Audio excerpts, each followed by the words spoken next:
ओम श्री गणेशाय नमः।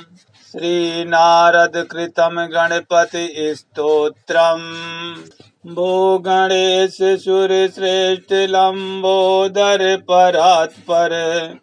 हे रंब मंगलारंब गजवक्त्रा त्रिलोचन। मुक्तिद शुभद श्रीद श्रीधर स्मरणेत रत।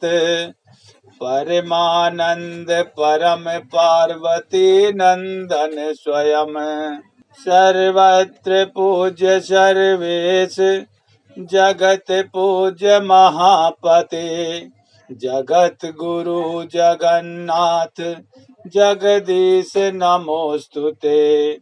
यत् पूजा सर्वपुरतो यः स्तुता सर्वयोगिभिः।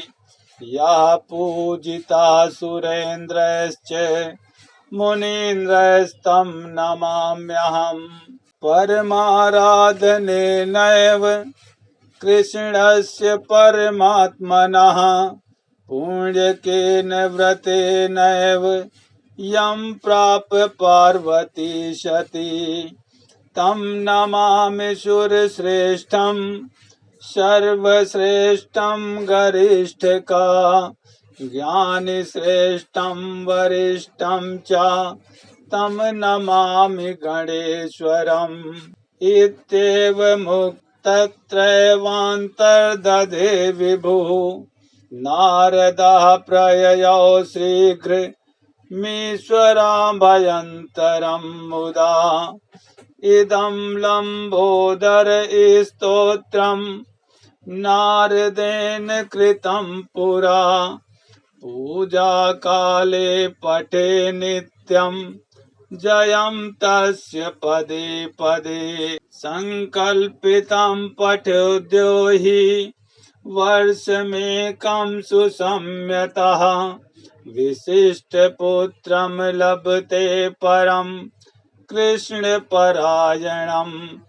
यशस्विनं च विद्वांसं धनिनं चिरजीविनं। विघ्ननाशो भवेत् तस्य महेश्वरं यशोमलम्।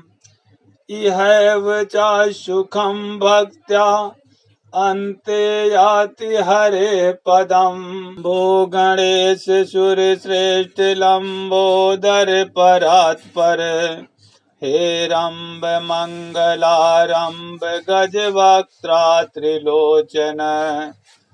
मुक्तिद शुभद श्रीद श्रीधर स्मरणेत रत।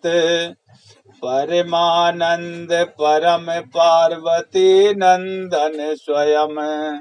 सर्वत्र पूज्य सर्वेश जगत पूज्य महापते। जगत गुरु जगन्नाथ जगदीश नमोस्तुते। यत् पूजा सर्वपुरतो यः स्तुता सर्वयोगिभिः। यः पूजिता सुरेन्द्रश्च मुनीन्द्रस्तं नमाम्यहम्। परमाराधनेनैव कृष्णस्य परमात्मनः पुण्यकेन व्रतेनैव यं प्राप्य पार्वती सती। तं नमामि सुरश्रेष्ठं सर्वश्रेष्ठं गरिष्ठका। ज्ञानिश्रेष्ठं वरिष्ठं च तं नमामि गणेश्वरम्। इत्येव मुक्तत्रयवान्तर्दधे विभुः। नारदः प्रययौ शीघ्रमीश्वराभयन्तरं मुदा। इदं लम्बोदर स्तोत्रम् नारदेन कृतं पुरा। पूजा काले पठे नित्यं जयं तस्य पदे पदे। संकल्पितं पठोद्यो हि वर्षमेकं सुसंयतः। विशिष्टपुत्रं लभते परं कृष्णपरायणम् यशस्विनं च विद्वांसं धनिनं चिरजीविनं विघ्ननाशो भवेत् तस्य महेश्वरं यशोमलम् इहैव च सुखं भक्त्या अन्ते याति हरे पदम्। भो गणेश सुरश्रेष्ठ लंबोदर परात्पर हेरम्ब मंगलारंभ गजवक्त्रा त्रिलोचन मुक्तिद सुबद श्रीद श्रीधर स्मरणेत रत परमानंद परम पार्वती नंदन स्वयं सर्वत्र पूज्य सर्वेश जगत पूज्य महापते जगत गुरु जगन्नाथ जगदीश नमोस्तुते यत्पूजा सर्वपुरतो यः स्तुतः सर्वयोगिभिः यः पूजिता सुरेन्द्रश्च मुनीन्द्रस्तं नमाम्यहम्। परमाराधनेनैव कृष्णस्य परमात्मनः पुण्यकेन व्रतेनैव यं प्राप पार्वती सती तं नमामि सुरश्रेष्ठं सर्वश्रेष्ठं गरिष्ठका ज्ञानिश्रेष्ठं वरिष्ठं च तं नमामि गणेश्वरम् इत्येवमुक्तत्रैवान्तर्दधे विभुः नारदः प्रययौ शीघ्रमीश्वराभयन्तरं मुदा इदं लम्बोदर स्तोत्रं नारदेन कृतं पुरा पूजा काले पठे नित्यं जयं तस्य पदे पदे संकल्पितं पठोद्यो हि वर्षमेकं सुसंयतः विशिष्टपुत्रं लभते परं कृष्णपरायणम् यशस्विनं च विद्वांसं धनिनं चिरजीविनं विघ्ननाशो भवेत् तस्य महेश्वरं यशोमलम् इहैव च सुखं भक्त्या अन्ते याति हरे पदम्।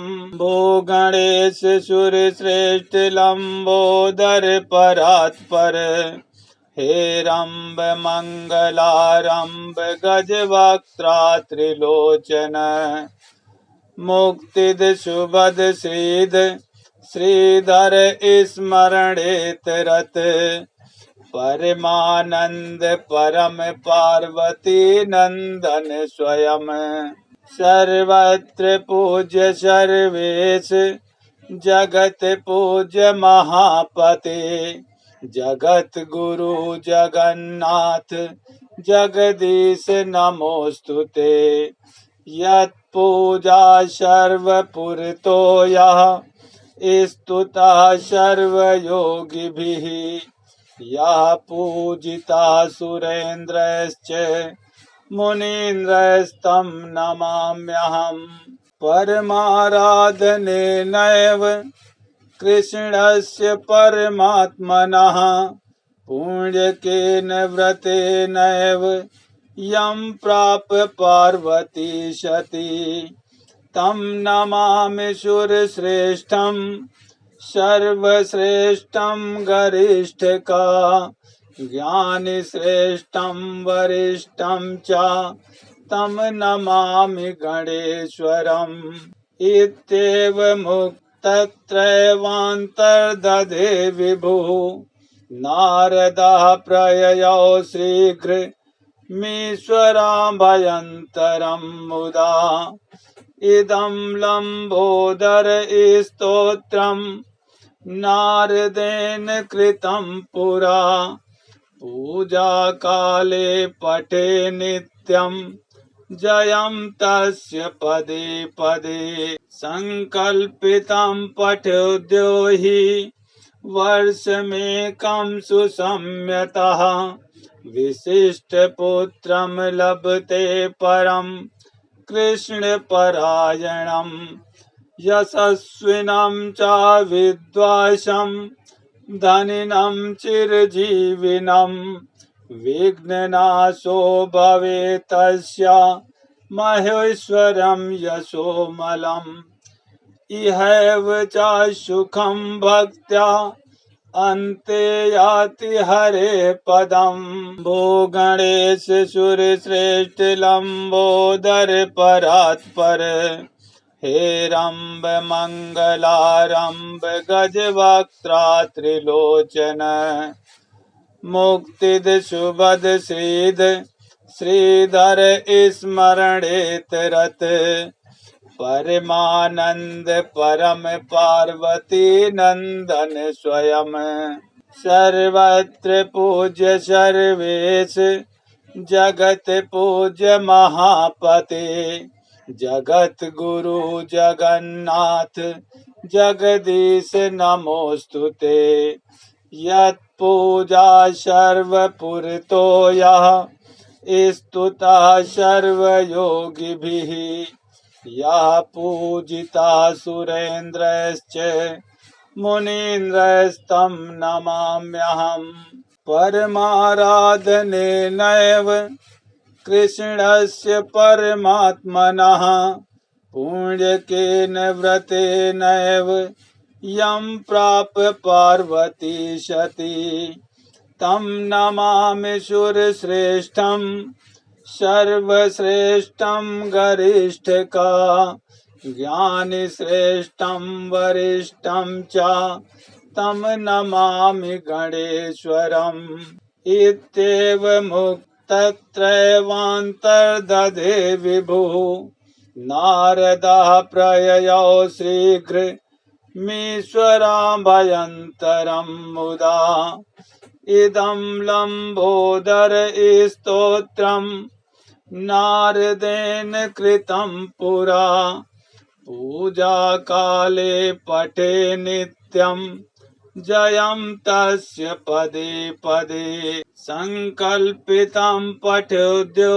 हि वर्षमेकं सुसंयतः विशिष्टपुत्रं लभते परं कृष्णपरायणम् यशस्विनं च विद्वांसं धनिनं चिरजीविनं विघ्ननाशो भवेत् तस्य महेश्वरं यशोमलम् इहैव च सुखं भक्त्या अन्ते याति हरे पदम् इति श्री नारद पंचरात्रे ज्ञानामृतसारे प्रथमैकरात्रे गणपति स्तोत्रम् सम्पूर्णम्।